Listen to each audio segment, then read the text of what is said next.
안녕하세요. 분부중학교 2학년 학생 여러분, 현기쌤입니다. 이번 시간은 53강 바로 임진왜란 세 번째 시간입니다.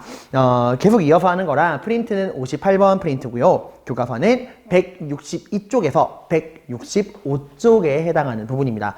그리고 여러분, 이번 시간에 이제 임진왜란의 결과 부분을 공부할 건데, 임진왜란의 결과가 좀 금방 끝나요. 이 결과 끝나고 나서 60번 학습지, 바로 이제 광해군에 대해서 공부하러 넘어갈 겁니다. 그러니까 이번 시간 수업 들을 때는 58번 학습지와 60번 학습지 다 준비해 놓으셔야 돼요. 여러분 어차피 교재가 있으니까 넘기기만 하면 되겠네요. 그죠? 자, 임진왜란 여러분들 결과 보도록 하겠습니다. 우리가 2시간에 걸쳐서 임진왜란이 일어난 배경, 당시 동북아시아의 상황, 조선의 상황, 일본의 상황, 명나라의 상황을 통해 전쟁이 일어나는 배경을 봤고요. 그 다음에 전쟁의 전개 과정을 쭉 살펴봤었죠. 여러분들 전쟁 초반에 조선이 허무하게 밀리던 모습, 그리고 조선의 반격이 시작되던 모습, 어디서부터? 바다, 수군 이순신으로부터 반격이 시작됐었죠. 그죠? 이순신이 여러분 바다에서 승전을 하는 걸 보고 으아 가슴이 웅장해진다 이렇게 하면 끝나는 게 아니라, 이순신의 수군이 바다에서 이긴 이 승전의 의미가 어디인가? 남해안의 해안권을 장악하고 일본군의 그 수륙 병진 작전, 일본군의 보급로를 차단하고 전라도를 지켰다는 거. 그래서 이제 육지로 보급할 수밖에 없던 일본군을 또 누가 나서요? 의병들이 익숙한 지형지물을 통해 게릴라로 괴롭히고, 그죠? 그리고 관군도 정신을 차려서 대표적으로 뭐 바다에서 아까 그 이순신이 싸웠던 전투 중에서 무슨 대첩? 한산도 대첩. 그리고 관군의 반격, 관군과 의병이 연합해서 전라도를 지켰던 김시민의 진주 대첩, 그리고 서울을 탈환하는 계기가 되었던 권율의 행주 대첩. 이렇게 해서 이순신의 한산도 대첩, 김시민의 진주 대첩, 권율의 행주 대첩, 이게 임진왜란 3대 대첩입니다. 그리고 이제 명나라까지 지원을 와서 조선이 이제 조선과 명나라가 일본을 몰아내고 있었는데, 중간에 한번 휴전할 뻔 하다가 결국 휴전이 깨어지고 다시 전쟁이 났었죠. 그죠? 일본의 계략으로 이순신 장군이 백의종군으로 파직되고 정유재란이 났지만, 조선도 나름 육지에서는 대비를 하고 있어가지고 훈련도감, 소고군 있었죠. 그죠? 포수, 사수, 살수로 이루어진 직업군인 훈련도감, 그리고 다수의 병사들은 양반부터 노비까지를 다 엮어서 예비군으로 만든 소고군. 거기다가 바다에서 이제 이순신 없으니까 우리가 이길 수 있을 거야 했는데, 이게 웬걸 12척 가지고 돌아온 이순신 장군님이 명량대첩으로 일본군을 쓸어버리고 또 마지막에 노량해전으로 도망가는 일본군까지 대부분 다 섬멸을 했었죠. 그죠? 자, 어쨌건 이렇게 과정과 밥을 받고 이번 시간에 임진왜란의 결과를 볼 텐데, 여러분 이 임진왜란에 사실 배경이랑 전개도 잘 나오지만 이 결과가 엄청나게 중요합니다. 이 전쟁이 결국 일본과 조선, 명나라 세 나라를 다 바꿔놓거든요. 일단 여러분, 전쟁의 7년간의 전쟁의 무대가 된 우리 조선에게는 어떤 변화가 왔느냐? 여기 지도에다가 여러분들 이제 쓰고 필기해 봅시다. 조선에 어떤 변화가 왔느냐? 일단 여러분, 조선은 당연하다면 당연한 얘기지만 큰 피해를 받겠죠. 그죠? 일단 조선은 인구가 어떻게 됐을까요? 인구가 엄청나게 줄어듭니다. 사람이 엄청 많이 죽었어요, 여러분들 이때. 그리고 농지는, 농사 지을 수 있는 토지는 어떻게 됐을까? 그죠? 당연히 황폐화되죠. 이 7년간의 전쟁으로 정말 많은 사람들이 죽어서 인구가 감소하고, 또 전국이 전쟁터의 무대가 되다 보니까 온 나라의 토지가 황폐화되어서 농사 지을 수 있는 농지가 줄어듭니다. 거기다가 또 어떤 문제가 있냐? 모든 사람들이 죽을 건 아닐 거 아니야. 살아남은 사람들도 있을 거 아니에요. 그죠? 근데 전쟁 중에 이 혼란한 상황 중에서 여러분들 사람들이 다 고향을 버리고 떠돌고 막 하다 보니까 이제 누가 원래 어디에 살고 있었는가를 파악할 방법이 없는 거야. 거기다가 또 더 큰 문제가 뭐냐면, 여러분 원래 사람들이 어디에 얼마나 살고 있는가를 기록해 놓은 인구 문서를 호적이라 그래요. 예를 들어서 뭐 선부동에는 뭐 성인 남자 1000명이 살고 있고, 뭐 와동에는 2000명이 살고 있고, 뭐 원곡동에는 몇 명이 살고 있고, 이렇게 어느 지역에 농사를 짓고 세금을 바칠 만한 그 양인 장정이, 농민 장정이 어느 지역마다 몇 명씩 살고 있다라는 그게 파악이 돼야 되잖아. 그치? 그래야 필요할 때 노동력도 증발하고 세금도 걷고 할 거 아니에요. 이렇게 누가 어디에 얼마나 살고 있는가를 기록해 놓은 인구 대장 문서가 호적이거든, 호적. 근데 전쟁 중에 이걸 기록해 놓은 문서가 어떻게 됐을까요? 다 불타죠. 전쟁 중에 뭐, 이 다 막 전쟁 나고 하니까 관리들이 호적 챙길 시간이 어디 있어. 그래서 일본군의 침입으로, 인구의 그런, 누가 어디 얼마나 사는가를 기록해 놓은 인구 대장 문서인 호적이 다 손실돼 버립니다. 거기다가 또 여러분, 농지가 황폐화된 것도 문제지만 또 뭐가 문제냐. 당시 조선은 농업국가죠. 그죠? 세금은 어디서 얻어? 그래, 농민들이 땅에서 농사 지은 그걸 가지고 세금을 걷잖아. 그럼 세금을 거두려면은 누가 어디에 땅을 얼마나 갖고 있는가를 국가가 파악을 해야 세금을 매길 거 아니에요. 그죠? 예를 들어 선생님이 여기 손부동에 땅이 1000평 있어. 그럼 이제 국가는 나에게 1000평어치 세금을 매겨야 될 것이고, 뭐 A라는 사람이 땅이 500평 있으면 500평어치 세금을 매겨야 되고, 땅이 없는 사람에게는 안 매기고, 그죠? 일단 국가 입장에서는 누가 땅을 어디에 얼마나 갖고 있는가 파악에 대한 세금을 매길 거 아니야. 그지? 누가 어디에 땅을 얼마나 갖고 있는가를 기록해 놓은 토지대장 문서를 여러분들, 양안이라 그래요. 그러니까 이거 토지대장. 다른 말로는 양안이라고 합니다. 양안. 이것도 어떻게 돼요? 다 불타버린 거야. 얘들아, 지금 상황 이해가? 이 7년간의 전쟁으로 사람도 엄청 죽고 농지도 황폐화됐어. 이것도 큰 문제지만 누가 어디에 얼마나 살고 있는가 인구대장 문서인 호적도 불타버리고 누가 어디에 땅을 얼마나 갖고 있는가를 기록해 놓은 토지대장 문서인 양안도 다 불타버린 거야. 이러니까 여러분들 뭘 거둘 수가 없어요. 뭘 알아야 세금을 걷지. 세금을 거둘 근거가 없는 거야. 세금을 부과할 근거가 사라진 겁니다. 이러니까 어떻게 돼요? 국가 재정이 어떻게 돼? 완전히 쪼그라드는 거야. 이게 정말 여러분 조선을 힘들게 한 거예요. 전쟁 자체가 가지고 온 피해도 크고 그 전쟁으로 행정력이 마비가 되어서 세금을 거둘 만한 환경이 안 되는 겁니다. 이 양안은 다른 말로 토지대장이라고도 합니다. 여러분들. 자, 세금을 부과할 근거가 없다. 이거 좀 이렇게 적어줄게요. 여러분들. 이거 헷갈려, 한 줄 적으면 나중에 헷갈려 하더라고. 이 호적이 인구대장. 양안이 토지대장이에요. 그래서 이제 이 문서가 불타면서 세금을 부과할 근거가 사라지면서 국가 재정이 완전히 쪼그라들었다. 그럼 어떻게 해야 돼? 이대로 굶어 죽어요? 그건 아니지, 그지? 어떻게든 세금을 거둬야 될 거 아니야. 근데 또 세금을 거둘 수는 없잖아. 그래서 조선 정부가 어떻게 했냐면 여러분들 전쟁 중에 이 문제를 해결하기 위해서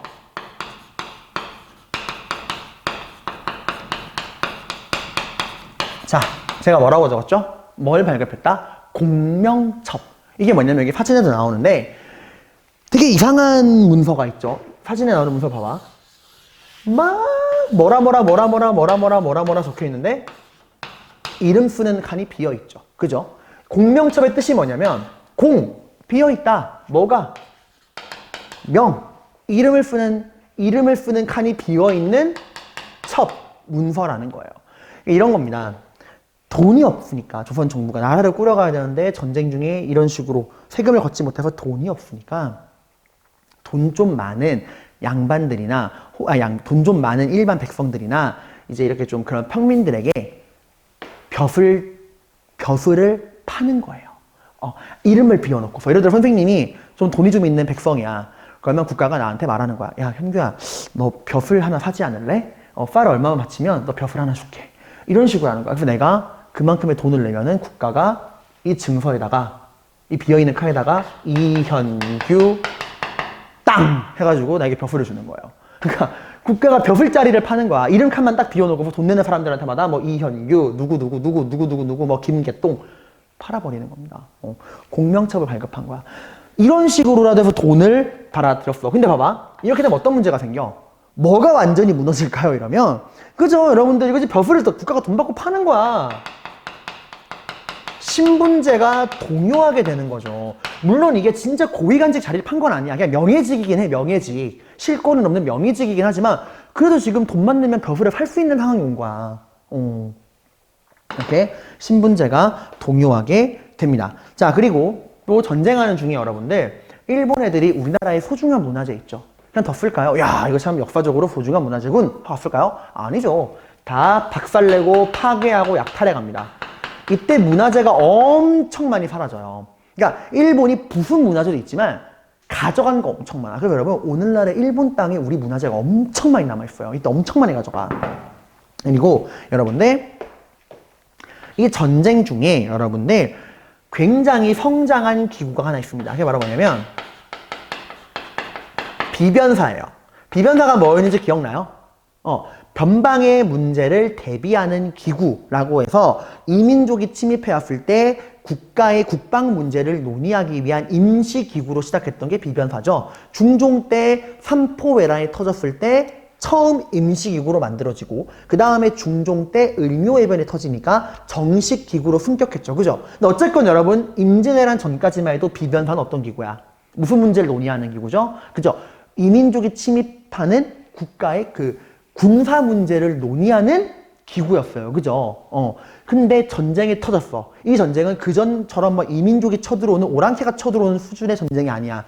국가의 운명을 건 대규모 전쟁이었죠. 그죠? 이 전쟁이 7년 동안 지속되다 보니까 이 군사 문제를 논의하는 비변사의 권한이 강해질 수밖에 없는 거야. 또 이게 왜 강해지냐면 원래 조선의 정상적인 그 시스템이 있죠.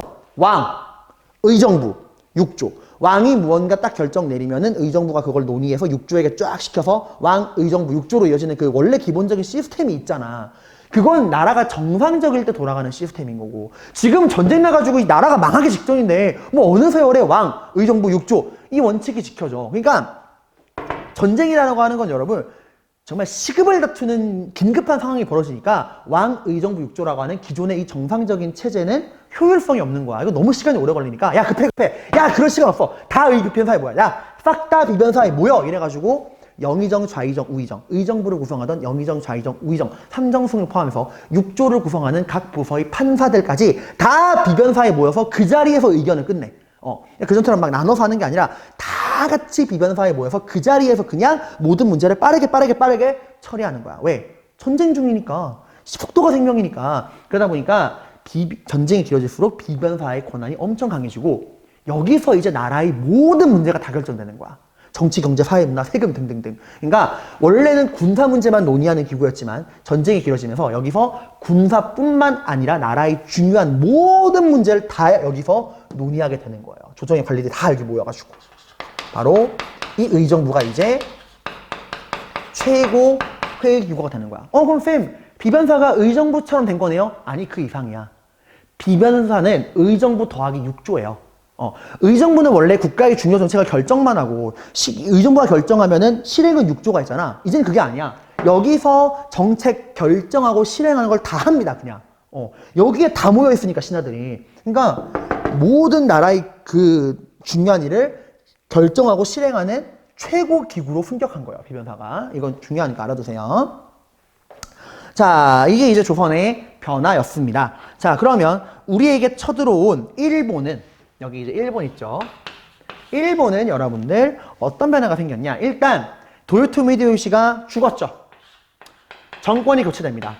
우리한테는 조금 사이다 같은 소소한 기쁜 소식이지만 도요토미 히데요시가 죽으면 그 다음 권력은 누구한테 가야 돼? 도요토미 히데요시의 아들에게 가야겠죠. 그죠? 근데 도요토미 히데요시가 죽을 때 아들의 나이가 되게 어렸어. 그래서 도요토미 히데요시의 부하였던 도쿠가와 이에야스가 반란을 일으켜서 도요토미 히데요시가 죽고 나서 도요토미 히데요시의 아들을 이제 죽이고 권력을 빼앗아 갑니다. 우리한테는 좋은 일이죠, 여러분들. 어쨌건 도요토미 히데요시가 죽고 도요토미 히데요시가 사망하고 권력이 누구한테 넘어가? 이 도쿠가와 이에야스라고 하는 사람에게 권력이 넘어가요. 뭐 세계사 시간이 아니니까 이런 사람들 이름을 몰라도 되고요. 그냥 일본의 정권이 바뀌었다 하는 건데 이 도쿠가와 이에야스는 애초에 전쟁을 반대했던 애야. 얘가 뭐 착해서 그런 게 아니라 현실적이지 못하다라고 해서 전쟁을 반대했던 애고 그 전쟁을 반대하던 도쿠가와 이에야스가 정권을 잡고 나서 이제 양쪽 관계가 조금 풀어질 만한 기미가 보이게 됩니다. 실제 도쿠가와 이에야스가 딱 권력 잡은 다음에 제일 먼저 한 게 조선에 편지 보낸 거였어요. 나는 너희를 쳐들어간 도요토미 히데요시랑은 다르다. 난 전쟁을 반대했던 사람이다. 실제로 도쿠가와 이에야스는 전쟁에 참여 안 했어요. 임진왜란 때. 우리나라에 군대를 안 보냈거든. 그러니까 자기를 막 어필하는 거죠. 난 평화를 사랑한다. 이런 식으로 어필합니다. 왜 그렇게 어필을 했느냐? 임진왜란 이후에 여러분들 조선과 일본의 국교는 당연히 끊겼죠. 근데 일본 입장에는 섬나라잖아. 조선이라고 하는 그 무역항이 끊겨버리면 일본도 되게 괴롭단 말이야. 그래서 무역을 재개하기 위해서 착한 사람 코스프레를 하는 거예요. 아무튼 그걸 좀 이따 설명할 거고, 일단 일본은 근데 전쟁으로 여러분들 솔직히 일본은 큰 피해를 보지 않았어. 일본은 침략자 입장이었고 전쟁의 무대는 조선이었잖아. 그러니까 일본은 이 전쟁으로 피해를 보기는커녕 엄청난 이득을 봅니다. 바로 문화가 엄청나게 발전해요. 문화 발전. 이게 무슨 소리냐? 일본은 상대적으로 조선에 비해서 군사력은 강했을지 몰라도 문화적인 수준은 떨어지는 상황이었어. 그래서 전쟁 당시에도 도요토미 히데요시가 일반 민간인들은 마음껏 죽여도 되지만 기술자들, 조선의 기술자들은 죽이지 말고 일본으로 데려와라. 아예 명령을 내렸어. 특히 어떤 기술자들, 도자기 만드는 기술자들은 반드시 데려와라. 잡아와라. 라고 했어요. 그래서 이 임진왜란을 도자기 전쟁이라고도 불러요. 그럼 왜 이렇게 도자기 장인들을 잡아갔느냐? 일본 여러분 사무라이들은 되게 잔인하죠. 막 칼, 머리, 허리, 다리 이러잖아. 근데 이 사무라이들 사이에서도 어떤 문화가 유행했냐? 다도라 그래서 차를 마시는 문화가 되게 유행을 했어요. 이게 이제 좀 양면적인 거죠. 그렇게 막 칼 싸움하는 애들이 얌전하게 앉아서 차를 탁 마시는. 근데 그 차를 마시는 그 차 그릇 있죠. 일본은 그 차, 이제 컵 같은 차 그릇? 뭐라 그래야 돼? 아무튼 차를 담는 차 그릇, 도자기. 이걸 만드는 기술이 굉장히 떨어졌어. 그래서 일본 사무라이들이 이 아름다운 도자기를 만드는, 이 자기들이 그 좀 우아하게 차를 마시기 위해서 아름다운 도자기를 만드는 조선의 장인들을 잡아간 거야. 마치 여러분이 스타벅스나 이런 데 가면은 컵 이쁜 거 되게 많죠. 스타벅스 에디션. 얼마나 갖고 싶어. 돈이 비싸가지고 못 사는 거지. 근데 그 스타벅스 에디션을 만드는 기술자들이 있다 생각해봐. 그러니까 잡아오고 싶은 거예요. 나한테 이런 이쁜 컵을 만들어 달라. 스타벅스 에디션, 벚꽃 에디션 만들어내. 이런 거예요, 여러분들. 근데 아무튼 이 일본은 전쟁 중에 7년간의 전쟁 동안 조선 각지에 있는 기술자들을 다 잡아가. 뭐 도자기 기술자, 뭐 건물 만드는 기술자, 각종 분야의 기술자를 다 잡아가. 그 중에서 제일 많이 잡아간 게 도자기 기술자. 그래서 전쟁 끝나고 일본은 우리나라에서 잡아간 도자기 기술자들로 인해서 도자기 기술이 엄청나게 발전합니다. 이게 얼마나 가슴 아프냐면 지금 우리나라는 조선시대 도자기 기술이 끊어졌어. 지금 남아있지 않아요. 잘 계승이 안 됐는데 일본은 이때 잡아간 이 도자기 장인들로 인해서 도자기 기술이 엄청 발전해서 지금은 세계에서 넘버원 도자기로 치는 게 일본 거예요. 우리 게 아니에요.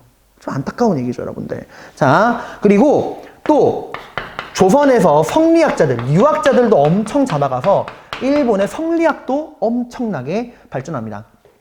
당시 우리나라에서, 그러니까 일본에서 잡아간 대표적인 도자기 장인 중에 이삼평이라는 사람이 있어. 이 사람이 오늘날 일본에서 신으로 추앙받아요. 도자기 신. 이래가지고. 근데, 좀 정말 슬픈 게, 일본은 잡아갈 때는 강제로 잡아갔지만, 일본은 그런 문화가 있어. 한 분야의 장인을 엄청나게 우대해주는 문화가 있어요. 그래서 우리나라에서 잡아간 이 도자기 기술자, 각종 기술자들을 엄청 떠받들어줘. 장인이라고. 처음에 잡혀간 우리나라 사람들도 이 씨나 일본 놈들한테 이 외놈들에게 잡혀왔다. 어떡하냐 이러고 있는데 와보니까 일본 애들이 그 무서웠던 잡아갈 때만 해도 빡! 이래서 애들이 딱 오고 나서는 선생님 이러고 엄청 깍듯하게 대해주는 거야. 집도 주고 엄청 잘해주는 거예요. 그래서 대부분의 기술자들이 일본에 정착합니다.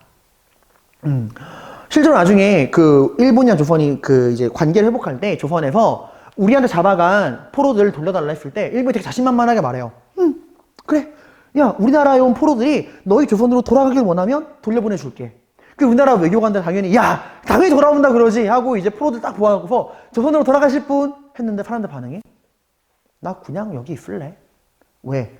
조선은 산업공상, 성리학 이외의 과학기술을 굉장히 천시했죠. 조선에서는 이런 기술자들을 천민이라고 엄청 무시하고 막 천민 아니더라도 일반 백성이라도 산업공상 가장 아래에 놓고서 천한 기술자라고 엄청 무시했어. 근데 일본에서는 집도 주고 모두 해주고 선생님이라고 떠받들어주고 너무 잘해주니까 대다수의 기술자들이 돌아오질 않아요. 이거 참 우리가 반성해야 되는 거죠. 하여튼 자 이렇게 했다는 거. 그리고 여러분들 그리고 다른 나라 상황을 좀 보면은 일단 명나라 전쟁 때 우리 조선을 도와준 명나라 여러분들 국력이 엄청나게 쇠퇴합니다. 명나라가 20만 명의 군대를 보냈고 어마어마한 돈을 쓰거든. 그럼 와우스는 좀 너무 미안하다. 우리 도와주다가 힘이 약해지고. 미안할 필요 없어요. 여러분들. 애초에 명나라가 조선을 도와준 이유, 어차피 일어나야 되는 전쟁이라면 일본군을 우리 땅으로 끌어들이지 말고 조선 땅에서 물리치자. 쌤, 그걸 도와준 건 마찬가지잖아요. 명나라가 군대를 보내서 도와주긴 했지만 이 명나라 군인들이 우리한테 준 피해도 진짜 어마어마했어요, 여러분들.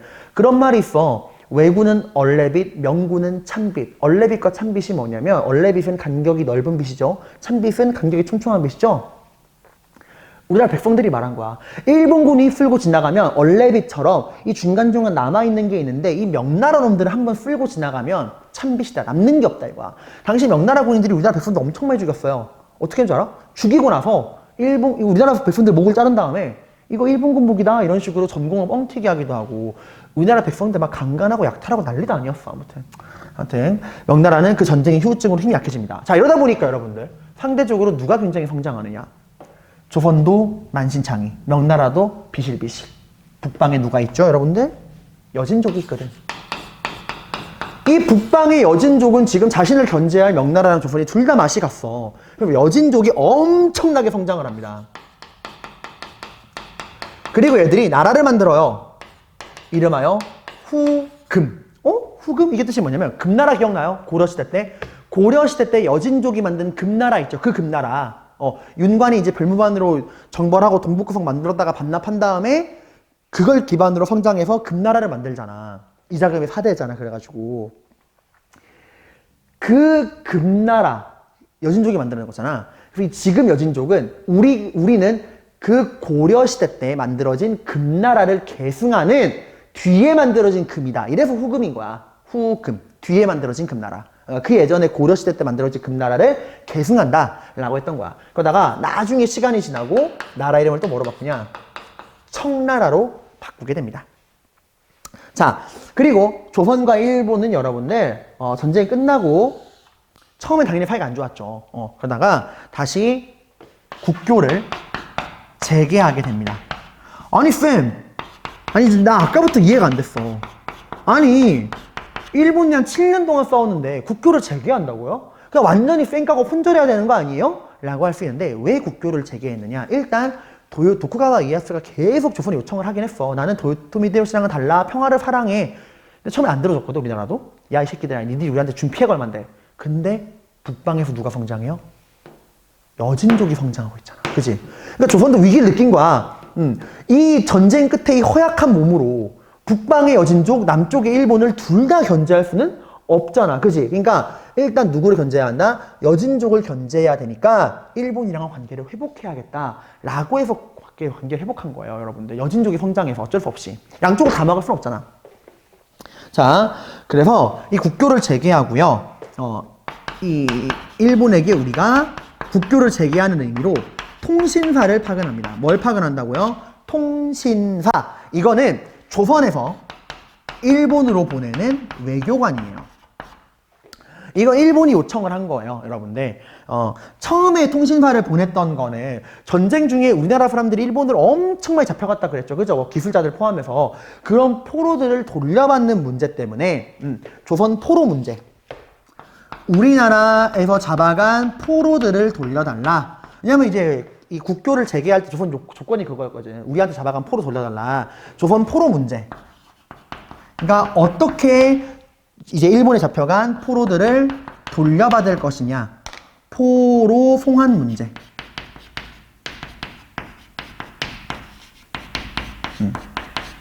포로들을 돌려받는 문제를 이제 이야기를 합니다. 자, 근데 아까 말했죠. 실제로 잡혀간 사람은 엄청 많은데 우리 조선이 데리고 온 포로는 별로 없어요. 왜? 잡혀간 포로들이 안 올라 그랬거든. 조선에서 투제를 받으며 사느니 일본에서 떵떵거리고 살겠다라고 하면서 좀 그렇게 많이 데려오지는 못합니다, 여러분들.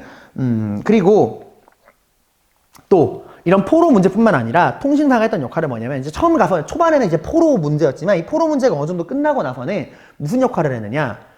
조선의 뛰어난 선진 문화를 일본에 전파해주는, 선진 문물을 전파해주는 역할을 했어요. 선진 문물을 전파해주는 역할을 합니다. 이게 여러분 그런 말이 있죠. 좀 적절한 비유인지 모르겠지만 고기도 먹어본 놈이 잘 먹는다고. 일본은 이 조선과의 전쟁으로 인해서 그 불법적인 수단이지만 우리나라의 각종 기술자들과 각종 선진 문화를 약탈해 갔죠. 그죠? 그러니까 선진 문화의 맛을 본 거야, 이미. 그러니까 한 번 맛을 보니까 계속 맛보고 싶은 거예요. 야, 이렇게 뛰어난 문화가 있구나. 이래서 전쟁 끝나고 나서도 계속 그 선진 문화를 받고 싶어서 조선에게 부탁을 한 거야. 그래서 조선이 통신사를 보내서 이 조선의 뛰어난 선진 문화를 전파해 줍니다. 왜 해줘요? 어쩔 수 없다고. 북방에 위협이 있으니까 일본과의 관계를 회복하지 않으면 나라가 샌드위치 당하게 생겼으니까 선진 문화를 전파해 줍니다. 여기 사진 보이세요? 통신사? 보시면 어마어마하죠? 와, 이 시내 한복판에 일본인들 쫙 나와 있고 이 가운데 당당하게 행진하는 게 통신사입니다. 실제로 조선에서 통신사를 보내면 일본 정부는 엄청나게 화려하게 이 통신사를 맞이해줘요. 왜? 이게 일본 정부의 권위를 세워주는 거거든. 봐라! 조선에서 우리 일본을 위해 보내준 외교관이다! 이래서 쫙 이렇게 했던 거예요, 여러분들. 선진 문물을 전파해주는 역할을 합니다. 이거 덕분에 일본의 문화가 엄청나게 발전해요. 일본의 문화 발전에 기여했다라는 겁니다. 발전에 기여했다. 근데 여러분, 조금은 불편한 얘기를 잠깐만 할게요, 여러분들. 얘들아, 일단 교과서랑 시험에 나오는 팩트는 이거야. 전쟁 끝나고 다시 조선과 일본이 국교를 재개했고, 그 국교를 재개한 의미로 조선이 일본에게 뭘 보냈다? 통신사를 보냈다. 이 통신사, 조선에서 일본으로 보낸 통신사는 초반엔 어떤 역할? 전쟁 포로를 돌려받는 문제를 논의했고, 이게 끝나고 나서는 주로 어떤 역할을 했다? 조선의 뛰어난 문화를 일본에게 전파해주는 역할을 했다. 그래서 일본의 문화 발전에 큰 기여를 했다. 맞죠? 맞는 말이에요. 정말 맞는 말인데, 나중에 후반부에 가면, 한 18, 19세기쯤 가면은, 일본이 오히려 문화적으로나 국력적으로나 모든 면에서 조선을 뛰어넘어. 그래서 나중에 가면은 여러분들, 통신사들이 쓴 기록에 보면은, 어찌하여 일본은 이렇게 발전한단 말이냐. 중국 천자가 있는 베이징보다 일본의 수도가 더 화려하다. 하고 그 일본에 대한 약간 열등감, 질투심을 기록해 놓은 것도 있어요. 그러니까 나중에 가면 역전 당하긴 합니다. 근데 이제 교과서에 그런 게 안 나오죠. 마치 우리 위대한 조선이 이 섬나라 오랑캐들에게 문화를 전파해줬다. 말은 맞는 말이지만 나중에 후반부 가면 역전 당해요. 그건 나중에 일이고 일단 이렇게 된다라고 하는 거. 자, 그 전쟁 끝나고 여러분들 다시 정리해보면 조선은 어떤 결과를 맞이했죠? 전쟁 끝나고 결과 인구가 줄고 농지가 황폐화되고 사람들이 어디에 얼마나 살고 있는가를 기록해 놓은 인구대장인 호적이 소실되고 어디에 땅이 얼마나 있는지 기록해 놓은 토지대장 양안이 소실돼서 세금을 거둘 근거가 사라지다 보니까 국가 재정이 줄어들고 이 부족한 국가 재정을 보충하기 위해서 벼슬을 파는 이름만 적어서 벼슬을 파는 공명첩을 발급하다 보니까 신분제가 흔들리고 각종 문화재가 약탈당하고 근데 뭐가 성장했다? 비변사가 엄청 성장해서 군사 문제뿐만 아니라 나라의 모든 문제를 논의하는 기구가 되었다. 비변사. 그리고 일본 정권이 교체되고요. 조선에서 약탈해간 기술자랑 문화재들을 통해서 엄청난 발전이 이루어졌다. 명나라 맛이 간다. 덕분에 누가 성장한다? 여진족이 성장해서 후금을 만들고 청을 만든다. 이렇게 북방의 여진족이 성장하니까 두려움에 빠진 조선이 누구랑 관계를 회복한다? 일본과 관계를 회복하고 통신사를 보낸다. 조선에서 일본으로 보낸 거. 조선의 포로 문제를 논의하기도 하고 조선의 발전된 문화를 일본에게 전파해 주었다. 시험에 나오면 이게 맞는 말이에요, 여러분들. 선진 문화를 일본에게 전파해 주었다. 자, 이렇게 결과를 보시면 됩니다. 자, 그러면 여러분들 여기 임진왜란 전후의 인구 변화, 임진왜란 전후의 농지 면적 변화 표 한번 보세요. 와, 어마어마하죠. 전쟁 전후에 진짜. 자, 그리고 뒤에 넘겨보시면은 각종 자료, 전쟁을 승리로 이끈 수군과 의병의 활약, 그리고 전쟁 이후의 상황, 통신사, 조선과 일본의 배를 비교한 자료 등등등 굉장히 많은 자료들이 있죠. 이런 자료들 꼭 한번 읽어보셔야 됩니다. 반드시 읽어보셔야 돼요, 여러분들. 그리고 이제 59번 프린트는 임진왜란 문제풀이니까 넘어가고요. 이제 우리 60번 프린트로 넘어오도록 하겠습니다. 자, 여러분, 이렇게 전쟁의 결과를 살펴봤습니다. 이제 60번 프린트로 넘어가서 임진왜란 이후에 조선이 어떻게 변화하는가 살펴보도록 하겠습니다. 자, 60번 프린트 봐보세요. 60번 프린트. 광해군의 정책에 대해 살펴볼 건데, 일단 우리 광해군이 누구인지부터 알아봐야겠죠. 광해군이 얘는 뭐 하는 애야? 싶을 텐데, 여러분, 다시 잠깐 전쟁으로 돌아와서 한번 여기 좀 보세요. 다시 잠깐 전쟁으로 돌아와서 광해군은 누구였냐? 여러분, 임진왜란 당시 조선의 왕이 누구였죠? 네, 선조였습니다. 선조. 그죠? 자, 근데 이 선조, 전쟁 났을 때 어떻게 했죠? 수도인 한양을 버리고 평양으로 갔다가 의주까지 도망쳤죠. 그죠? 근데 여러분, 전쟁이 장기화되고 하면서, 원래 말했죠, 여러분들. 선조는 초반에 목적은 뭐냐면, 명나라로 도망치는 거였어. 나라도 명나라로 도망칠 테니까 받아달라 그랬는데 명나라가 거부해가지고 도망을 못 친 거예요. 근데 지금 나라 어쨌건 이 조선에 있어야 되는데 나라는 전쟁 중이잖아. 그지? 그러면 여러분 왕이 뭐 해야 되죠? 전쟁 중이면? 그죠? 백성과 군인들을 지휘해서 적을 물리쳐야 되잖아. 그지? 그러니까 왕이라고 하면 나라의 지도자라 그러면 이 외적의 침입으로부터 나라를 지켜야 돼. 리더십을 발휘해야 한단 말이야. 근데 전쟁 중에 리더십을 발휘한다는 건 굉장히 위험하죠. 그죠? 전쟁터에 나가가지고 막 백성들 돌보고 군인들 지휘하고 이러면 죽을 수도 있는 거잖아. 그러니까 왕으로서 당연히 해야 되는 의무지만 굉장히 위험한 일이란 말이야. 하지만 해야 되는 일이죠. 근데 우리 선조는 그렇게 안 합니다. 그럼 누군가는 이 병사랑 이 전쟁터에 나가서 이 군대 백성들도 달래고 군대를 지휘해서 일본과 싸워야 되는데 이 임무를 누구한테 맡겼냐? 자신의 아들이었던 광해군에게 이 업무를 맡깁니다. 당시 선조는 여러분들 그 본부인 사이에서는 아들이 없었고요. 그 후궁 공빈이라고 하는 후궁한테서 2명의 아들이 있었어요. 첫 번째 아들이 임해군이고 둘째 아들이 광해군이었습니다. 광해군인데 여러분들 이 전쟁이 다 나고 여러분들 선조가 도망치고 이제 도망친 이후에 전쟁이 장기화돼서 이 전쟁을 지휘해야 될 상황이 오니까 선조가 자신의 둘째 아들이었던 광해군에게 이 임무를 맡깁니다. 그래서 어떻게 했냐? 기가 막힌 논리를 내세워. 조정을 둘로 나누겠다. 이름하여 분조.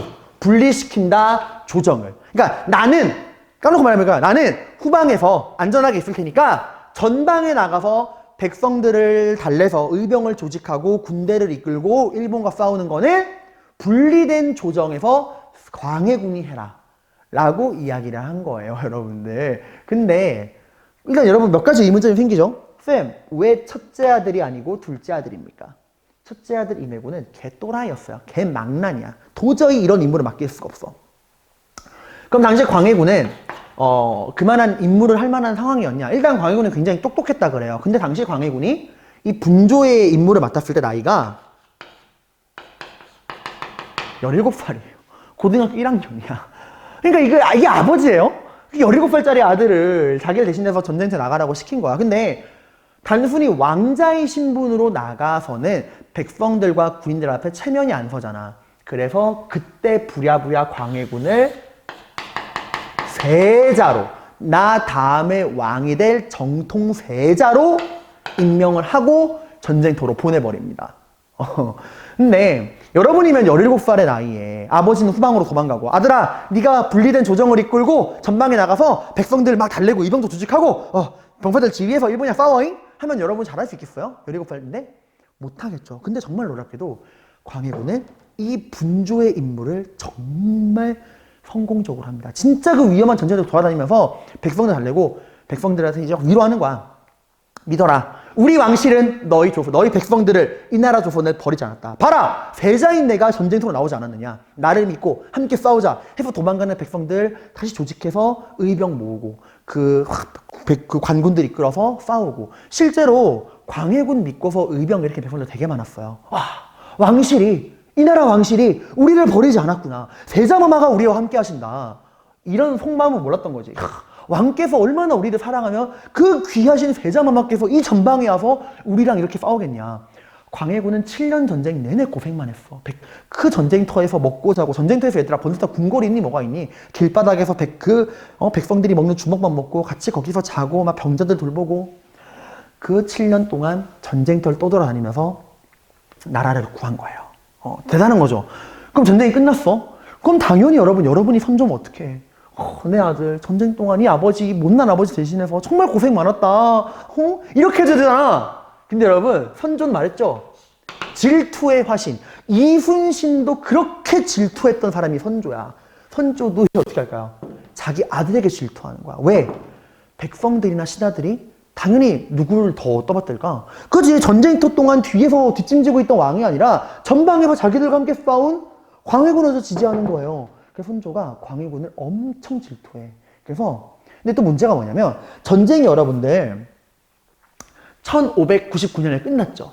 근데 전쟁 끝나고 선조 진짜 오래 살거든, 얘들아. 선조가 1567년부터 몇 년까지 사냐면 1608년까지 살아. 전쟁 언제 끝났다고, 얘들아? 1599년. 전쟁 끝나고도 10년을 더 사는 게 선조예요. 근데 선조가 이때부터 또라이짓을 벌이는 게 전쟁 끝났어. 선조가 제일 먼저 한 거는 야, 근데 이때 당시 이제 공비는 되게 일찍 죽었거든. 그래서 선조가 본부인이 없는 상태였어. 근데 전쟁 중에는 말 못하다가 전쟁 끝나니까 야, 전쟁도 끝났는데 한 나라의 왕인 내가 왕비도 없이 지내는 건 너무하지 않니? 이래가지고 결혼을 합니다.